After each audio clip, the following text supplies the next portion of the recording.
آج نیکی کر لے کہ ملک تیرا ہے، ہو سکتا ہے کل کسی دوسرے کے پاس چلا جائے۔ ایک بادشاہ تھا، مرتے وقت اس نے اپنے بیٹے کو کچھ نصیحتیں کی۔ کہا بیٹے، اپنی عوام کے ساتھ بھلائی کرتے رہنا، اپنی رعایا کے ساتھ نیکی کرتے رہنا، کیونکہ عوام ظالم بادشاہ سے بھاگتی ہے اور اس کو دنیا میں بدنام کر دیتی ہے، اور جو بری بنیاد رکھتا ہے وہ تھوڑے ہی وقت میں اپنی بنیاد کھو بیٹھتا ہے۔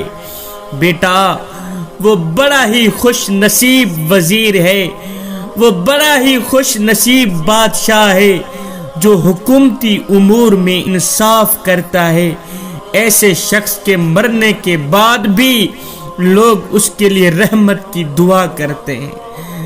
بیٹا، جب ہر نیک و بد نے مرنا ہے تو نیک ہو کر مرنا بہتر ہے۔ عوام پر نیک بندے کو ہی متعین کرنا چاہیے، کیونکہ ایسا شخص ہی ملک کو آباد رکھ سکتا ہے، اور جو مخلوق کو تنگ کر کے تجھے خوش کرے وہ تیرا خیر خواہ نہیں ہو سکتا، بلکہ ایسے شخص کو حکومت دینا ہی گناہ ہے جس کے ہاتھوں تنگ آ کر لوگ اللہ کی بارگاہ میں اس کے مرنے کے لیے دعا کریں۔ نیکوں کو نوازنے والا برائی ہرگز نہیں دیکھتا، اور بروں پر مہربانی کرنے والا اپنی جان کا دشمن بن بیٹھتا ہے۔ جمشید ایران کا مشہور بادشاہ بہت ہی اچھی طبیعت کا مالک تھا۔ ایک بار ایک چشمے پر گیا تو قریب ہی ایک پتھر پڑا ہوا تھا۔ اس نے پتھر پر یہ تحریر لکھی کہ میری طرح اس چشمے پر بڑے لوگ آئے ہوں گے، لیکن آنکھ چھپکنے کے برابر ہی ٹھہرے پھر چلے گئے۔ بڑی بہادری سے حکومت حاصل کی جاتی ہے، لیکن قبر میں اکیلے ہی جانا پڑتا ہے۔ عام طور پر بادشاہ اپنی حکومت کو بہتر اور وسیع بنانے کے لیے ہر طرح کا جرم کرنا اپنے لیے روا جانتے ہیں، جبکہ خوف خدا رکھنے والے اہل اللہ کو رب کی بارگاہ میں پیش ہونے کی اس سے کہیں زیادہ فکر ہوتی، لہذا وہ ہر طرح کے گناہ سے بچنے کی کوشش میں رہتے ہیں۔ افسوس ہے ان لوگوں پر جو دنیا کی تو پرواہ بہت کرتے ہیں، مگر فکر آخرت کی نعمت سے ان کا دامن خالی رہتا ہے۔ حالانکہ دنیا کی زندگی اگر 50 یا 100 سال ہے تو آخرت کا صرف ایک دن، پہلا دن 50,000 سال کا ہے۔ پھر بتاؤ کہ بھلا دنیا کی ساری زندگی کو آخرت کے صرف ایک دن کے ساتھ کیا نسبت ہو سکتی ہے؟ اللہ اکبر۔ ایک دفعہ شکار کو ایک بادشاہ نکلا تو لشکر سے جدا ہو گیا، تھک ہار کر ایک درخت کے سائے تلے بیٹھا ساتھیوں کی انتظار کرنے لگا۔ ایک آدمی دور سے آتا ہوا اس کو دکھائی دیا، یہ سمجھا کہ کوئی میرا دشمن آ رہا۔ اس بادشاہ نے تیر نکالا، کمان پر چڑھا دی تو اس آدمی نے ہاتھ جوڑ کر عرض کیا کہ حضور، میں تو آپ کے گھوڑوں کا رکھوالا ہوں اور کئی مرتبہ آپ کی بارگاہ میں حاضری دے چکا ہوں۔ حیرت کی بات ہے کہ میں آپ کے ہزاروں گھوڑوں میں سے ایک ایک کو پہچانتا ہوں۔ اگر آپ حکم کریں تو جو گھوڑا فرمائیں حاضر کر دوں۔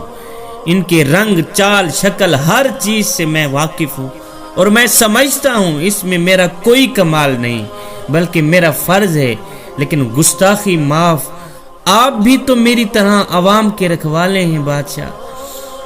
آپ کو اس سے زیادہ عوام کا خیال رکھنا چاہیے جتنا کہ مجھے آپ کے گھوڑوں کا خیال ہے، کیونکہ میں تو ایک نوکر ہوں۔ اور یاد رکھیے، جس بادشاہ کو اپنے پرائے کی پہچان نہیں وہ حکومت کرنے کے قابل ہی نہیں۔ جس کو پہچان و تمیز ہی نہیں اس سے برا جہان میں کوئی نہیں۔ کم از کم حکومت کرنا اس کا حق ہے جو عوام الناس کے حال سے باخبر رہے، تاکہ ان کے حقوق کی ادائیگی کو پہچان سکے۔ اللہ اکبر۔ حضرت عمر فاروق رضی اللہ تعالی عنہ نے فرمایا، اگر دریائے دجلہ کے کنارے بکری کا بچہ بھی پیاسا مر گیا تو قیامت کے دن اس کا بھی عمر کو حساب دینا ہوگا۔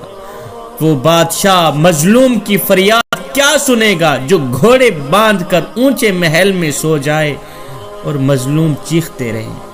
جس بادشاہ کے دور میں جو بھی ظلم ہوگا وہ اسی کے کھاتے میں ہی ڈالا جائے گا۔ بادشاہ اور رعایا کے درمیان دربان نہیں ہونا چاہیے تاکہ رعایا بلا روک ٹوک اپنی شکایت بادشاہ تک پہنچا سکے، اور بادشاہ اپنے کارندوں سے نہیں بلکہ خود ان کا ازالہ کرے۔ اور یہ ان بادشاہوں سے امید ہے جو خوف خدا رکھنے والے ہیں، ورنہ جو حقوق اللہ کی پرواہ نہیں کرتا وہ حقوق العباد کی کیا پرواہ کرے گا۔ قرآن مجید میں حکمرانوں کی ذمہ داریوں کو بیان کرتے ہوئے اللہ تعالیٰ فرماتا ہے، اہل ایمان حکمران وہ ہیں کہ وہ نماز قائم کرتے اور کرواتے ہیں، زکوٰۃ کا نظام قائم کرتے ہیں، نیکی کو عام کرتے ہیں اور برائی کا خاتمہ کرتے ہیں۔ پتہ چلا حکومت پھولوں کی سیج نہیں ہے کہ لپک لپک کے اس کو حاصل کر لیا جائے اور پھر بدمست ہو کر عیاشیوں میں پڑا رہے، بلکہ کانٹوں کا بستر ہے۔ حکومت کانٹوں کا بستر ہے۔ اس لیے حضرت عمر بن عبدالعزیز رحمت اللہ علیہ کو جب خلیفہ بنایا گیا تو ساری رات روتے رہتے، اور جب وجہ پوچھی گئی تو فرمایا، پہلے میں صرف اپنا ذمہ دار تھا، اب مجھ پر پوری رعایا کا بوجھ پڑ گیا۔